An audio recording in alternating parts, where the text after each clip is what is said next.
আসসালামু আলাইকুম ওয়া রাহমাতুল্লাহি ওয়া বারাকাতুহু।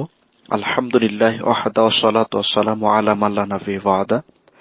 সম্মানিত আমার দিনী ভাই মোশাররফ হোসেন আবুধাবি থেকে। ভাই, আপনার মাধ্যমে লন্ডন থেকে একজন জানতে চেয়েছেন, মানুষকে যখন কবর রাখা হয়, তখন তাকে কয়টা প্রশ্ন করা হয়। তো এই ব্যাপারে লম্বা একটা হাদিস রয়েছে। বারা ইবনে আযিব রাদিয়াল্লাহু তাআলা আনহু থেকে বর্ণিত, রাসূল সাল্লাল্লাহু আলাইহি ওয়াসাল্লাম বর্ণনা করেছেন যে রাসূল সাল্লাল্লাহু আলাইহি ওয়াসাল্লাম বলেছেন, কবরে মুমিন বান্দার নিকট দুজন ফেরেশতা আসেন এবং তাকে উঠিয়ে বসান। অতঃপর তাকে জিজ্ঞেস করেন, তোমার প্রতিপালক কে? সে বলে, আমার প্রতিপালক আল্লাহ। তারপর জিজ্ঞেস করেন, তোমার দিন কি? সে বলে, আমার দিন ইসলাম। পুনরায় জিজ্ঞেস করেন, এই লোকটি তোমাদের মাঝে প্রেরিত হয়েছিল, মুহাম্মদ সাল্লাল্লাহু আলাইহি ওয়াসাল্লাম কে দেখানো হবে? তখন সে বলে, তিনি হচ্ছেন আল্লাহর রাসূল সাল্লাল্লাহু আলাইহি ওয়াসাল্লাম। তখন ফেরেশতাগণ তাকে বলেন, তুমি কিভাবে তা জানতে পারলে? সে বলে, আমি আল্লাহর কিতাব পড়েছি, তা দেখেছি, তার প্রতি ঈমান এনেছি এবং তাকে সমর্থন করেছি। তখন নবী করিম সাল্লাল্লাহু আলাইহি ওয়াসাল্লাম বলেন, এই হলো আল্লাহর বাণী যে বুইস্তুল্লাযিনা আমানু বিল কওলি সাবিত, যারা আল্লাহর প্রতি ঈমান এনেছে, আল্লাহ তাদেরকে কালেমা শাহাদাতের উপর অটল রাখবেন। সূরা ইব্রাহিম ২৭ নম্বর আয়াত। তারপর নবী করিম সাল্লাল্লাহু আলাইহি ওয়াসাল্লাম বললেন, এই সময় আকাশ হতে আল্লাহ তাআলা বলেন, আমার বান্দা সঠিক বলেছে, সুতরাং তার জন্য জান্নাতের একটি বিছানা বিছিয়ে দাও, তাকে জান্নাতের পোশাক পরিয়ে দাও, তার জন্য কবর হতে জান্নাতের দিকে একটি দরজা খুলে দাও। সুতরাং তার জন্য তাই করা হয়।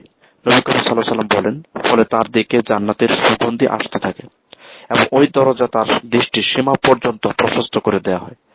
তারপর নবী করিম সাল্লাল্লাহু আলাইহি ওয়াসাল্লাম কাফেরের মৃত্যুর প্রসঙ্গে উল্লেখ করে বলেন, তার আত্মাকে তার দেহে ফিরে আনা হয়। তারপর দুইজন ফেরেশতা তাকে উঠিয়ে বসান এবং জিজ্ঞেস করেন, তোমার প্রতিপালককে? তখন সে বলে, হায় হায়, লা আদ্রি, আমি কিছুই জানি না, আফসোস। তারপর তাকে জিজ্ঞেস করা হয়, তোমার দিন কি? তখন সে বলে, লা আদ্রি, আমি কিছুই জানি না, হায় হায়, আমি কিছুই জানি না।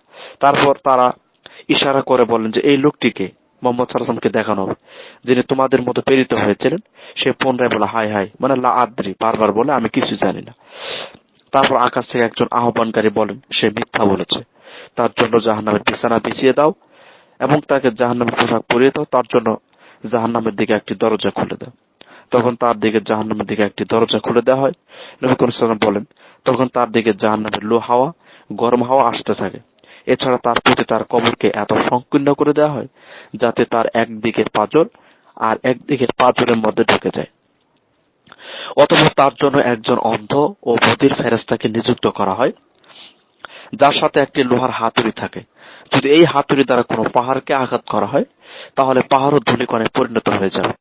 আর এই ফেরেশতা এই হাতুড়ি দ্বারা তাকে অতি জোরে আঘাত করেন, আর সে আঘাতের চোটে এক বিকট চিৎকার করে যে মানুষ ও জিন ব্যতীত পৃথিবীর সব কিছুই শুনতে পায়। সঙ্গে সঙ্গে সে মাটির সাথে মিশে যায়। তারপর আবার তার দেহে আত্মা ফিরিয়ে দেওয়া হয়। এভাবে তার শাস্তি চলতে থাকে, কিয়ামত পর্যন্ত চলতে থাকবে।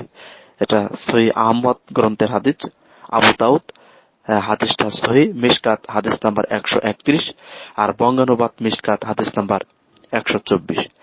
অত্র হাদিস দ্বারা প্রতীয়মান হয় যে কবরে থাকতেই মানুষকে জাহান্নামের শাস্তি দেওয়া হবে।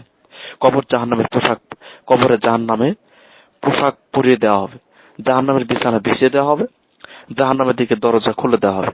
এছাড়া কবরকে এত সংকীর্ণ করা হবে যাতে তার হাড্ডি ভেঙে চুরমার হয়ে যাবে।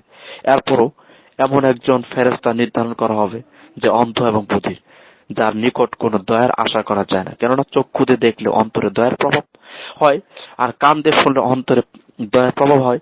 কিন্তু এমন একজন ফেরেশতা যে চোখেও দেখে না, কানও শোনে না, তাই তার নিকট দয়ার কোনো আশা করা যায় না। আশা করি বিষয়টা বুঝতে পেরেছেন।